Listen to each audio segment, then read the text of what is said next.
Alf, is it panic time?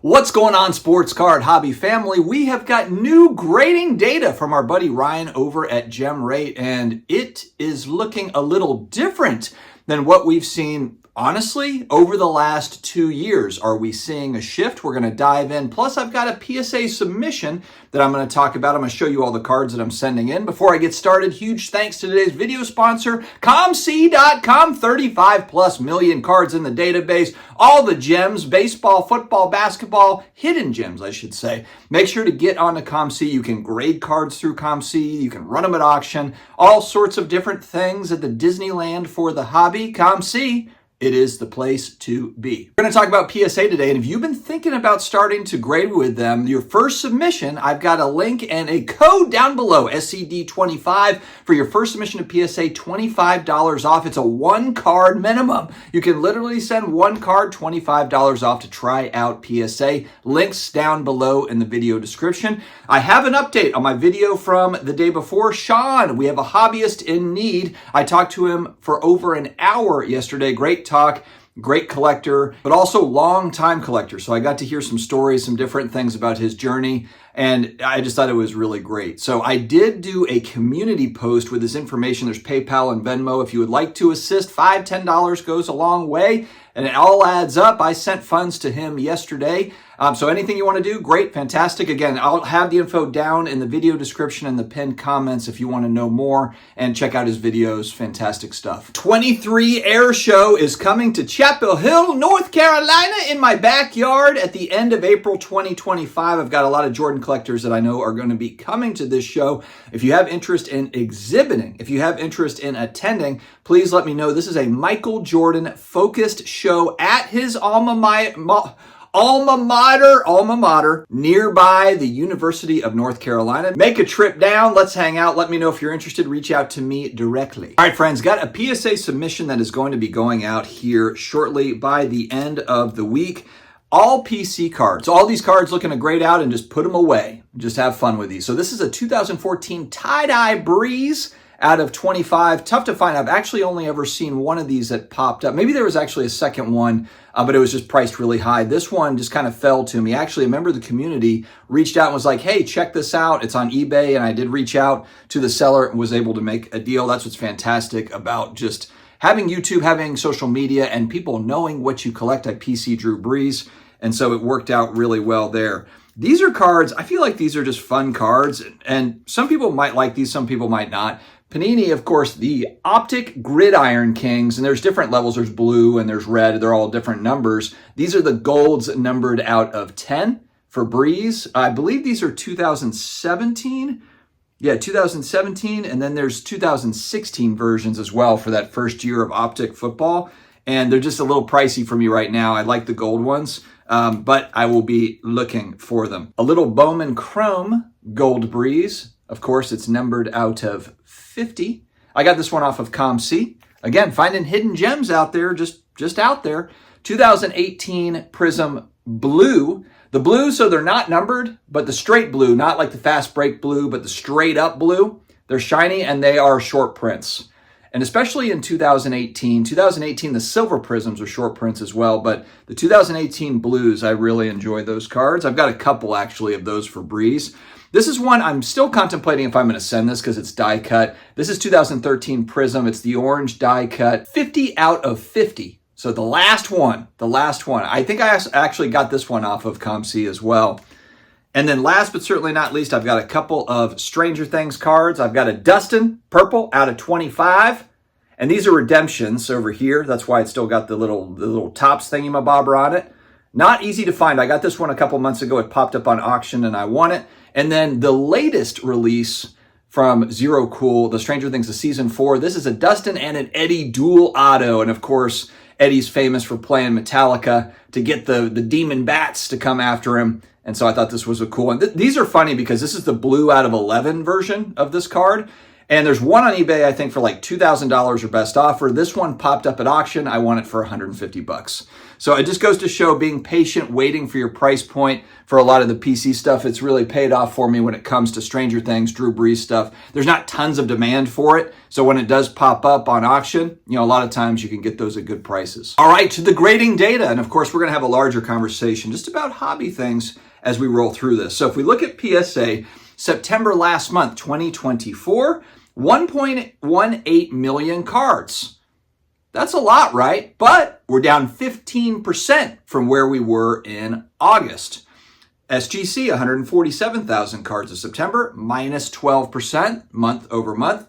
CGC, 145,000 cards. The vast majority, 90+%, are TCG.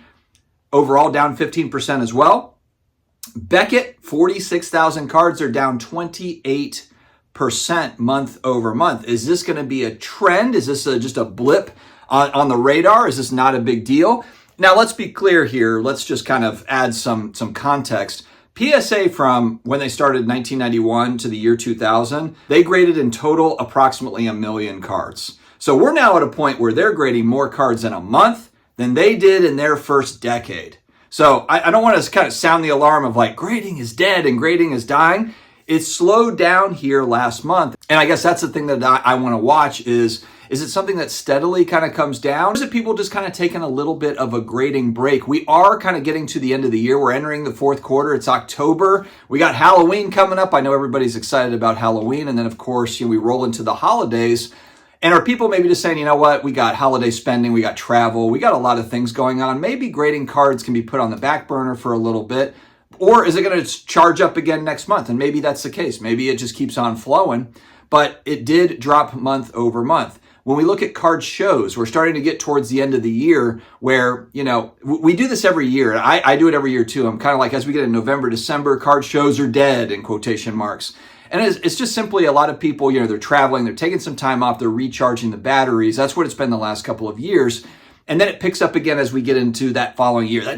January, February hits and it's all bonkers again and we're all going nuts.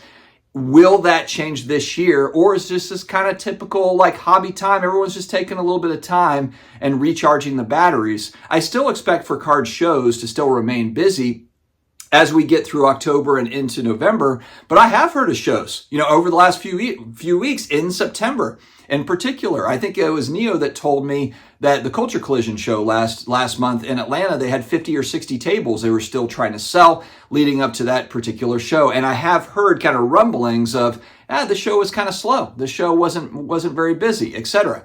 Is it just too many shows? Is it volume of shows and people are just getting pulled in a lot of different directions? We now also have these Fanatics events shows that are going to be happening. In 2025, I assume they're going to be doing more as well.